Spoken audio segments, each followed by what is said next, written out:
Oi, meu nome é Margarete Borges e no Aprender em Minutos de hoje eu vou falar sobre os princípios fundamentais da República Federativa do Brasil.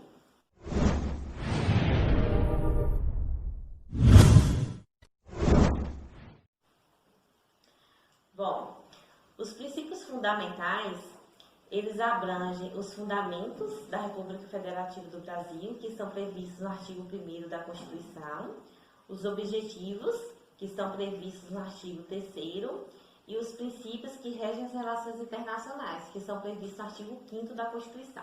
Nessa aula de hoje, eu vou falar só sobre os fundamentos da República Federativa do Brasil, que são 5, que é a soberania, a cidadania, a dignidade da pessoa humana, o valor social do trabalho e da livre iniciativa e o pluralismo político. Para quem está estudando para concurso, tem que memorizar esses 5 fundamentos, porque você pode estar confundindo com os objetivos ou com os princípios que regem as relações internacionais. E tem uma mnemônica que é encontrada na internet, que é a Sociediva Prum.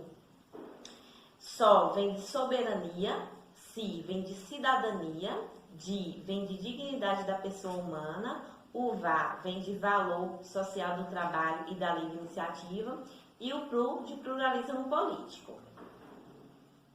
Bom, falando sobre a soberania, que é o primeiro fundamento ali da República Federativa do Brasil. O que acontece? A soberania é quando o país ele pode impor ali seu poder diante de todo o território nacional. Essa é a soberania interna.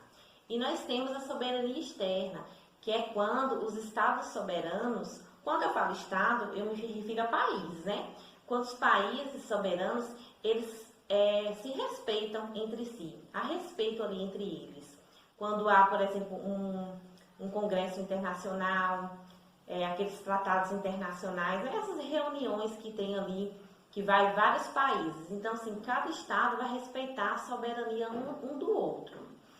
E o que acontece? Para um estado ele ser soberano, ele precisa de 3 elementos. Ele precisa ter um povo, lembrando que povo é quando há indivíduos que apresentam características semelhantes, né? Sejam históricas, culturais, costumes, a mesma língua. Então, isso é um povo, pessoas que vão apresentar essas características em comum. Por exemplo, o Brasil, por que ele é soberano? Porque nós temos o povo brasileiro, nós temos um território, que inclusive o país é o 5º maior país em nível territorial do mundo. E nós temos um governo, né? Apesar de ser falho, apesar de ser corrupto, nós temos esse governo. Então, assim, o Brasil ele tem esses 3 elementos, tornando-se um estado soberano. Por exemplo, os curdos é uma população, um povo, que são 26 milhões de pessoas. Eles têm um povo, eles são um povo, eles têm governo, mas eles não têm território, portanto, eles não são estado soberano. Os palestinos também, que são 7 milhões de pessoas, eles são um povo, eles têm o governo deles, mas eles não têm território. Inclusive, é a causa de vários conflitos ali, naquela região ali do Oriente Médio, entre os árabes e os israelitas. E nós temos outros povos também, mas citando só esses 2. Para você que não entendeu essa questão da soberania interna e a soberania externa, vou dar um exemplo lá em casa. Nós somos em 4 irmãos. O que acontece? Quando nós éramos pequenos, nós obedecíamos a soberania dos meus pais. Então, eles tinham os meios para fazer com que nós obedecêssemos a eles. Minha mãe colocava... Gente, está muito barulho. Minha mãe colocava ali um prego na parede e ela colocava um cinto pendurado ali no prego. E ela falava, nossa, se vocês não obedecerem, vai ser chicote no turno. Então, assim, o Brasil também ele tem os meios de fazer com que as pessoas obedeçam, com que a população brasileira obedeça às leis, né? Por exemplo, se eu quiser matar hoje uma pessoa, eu não posso. O Brasil, ele não é que ele me impede, mas ele me diz que se eu matar, eu vou responder por isso. Essa é a soberania interna. Hoje somos todos adultos lá em casa, 3, né, são casados, saíram de casa, só ficou meu irmão caçula em casa. E o que acontece? Quando nós nos reunimos em família, eu vou respeitar minha irmã me respeita, nós respeitamos nossos irmãos, nós respeitamos nossos pais nos respeitam. Isso é a soberania externa, né? Porque dentro da minha casa, quem manda sou eu. Dentro da casa da minha irmã, quem manda é ela. Dentro da casa do meu irmão, quem manda é ele. Como meu irmão mora com meu pai e com a minha mãe, ele não tem soberania nenhuma. É mais ou menos assim que funciona. Essa questão da soberania interna e da soberania externa. Bom, um outro fundamento da República Federativa do Brasil é a cidadania. A cidadania ela só é possível ser exercida no nosso país porque o Brasil ele é democrático, né? É um país democrático. O que acontece? A cidadania ela não tem assim, um conceito unânime. Alguns falam que cidadania tem relação com as pessoas serem cidadãos. Cidadãos é aquelas pessoas que votam e podem ser votadas, né? Aquelas pessoas que podem se eleger. Só que se cidadania abrangesse apenas isso, iria excluir, por exemplo, crianças, pessoas de 15 anos para baixo, ou estrangeiros ou turistas que estão no país. Então, assim, essas pessoas elas também têm direito à participação política do país. Às vezes não de forma direta, que elegendo seus representantes, ou de forma direta quando as pessoas são os representantes. Mas, por exemplo, existe o direito de manifestação popular em nosso país. Então, essa manifestação popular é uma forma de exercer o direito da cidadania, né? O fundamento da cidadania. Um outro fundamento é o da dignidade da pessoa humana.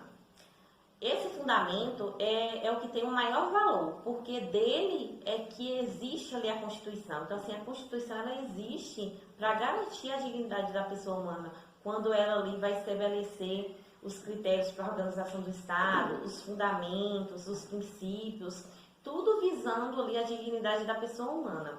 Tanto é que a Constituição Federal, ela veda expressamente a tortura, o racismo e qualquer outro tipo de discriminação, justo para, ver essa questão da dignidade da pessoa humana. Um outro fundamento é o valor social do trabalho e da livre iniciativa. O que acontece? Quando o Brasil ele reconhece o valor social do trabalho e da livre iniciativa, ele adota o sistema econômico, o capitalismo, de forma implícita. Então, assim, hoje no Brasil nós temos a liberdade de ter uma ideia de negócio, colocar ela em prática e começar a ganhar dinheiro com essa livre iniciativa. Só que, por exemplo, se eu começar a vender cachorro-quente numa pracinha, e daí eu começar a colocar crianças para trabalhar comigo, depois fica ali tarde da noite, meia-noite, 1h da manhã vendendo, eu já não posso fazer isso. Existe esse fundamento da livre iniciativa, mas o Brasil, o Estado soberano, ele pode interferir nessa minha livre iniciativa, nesse meu trabalho, porque eu não estou respeitando a dignidade do trabalho, por exemplo.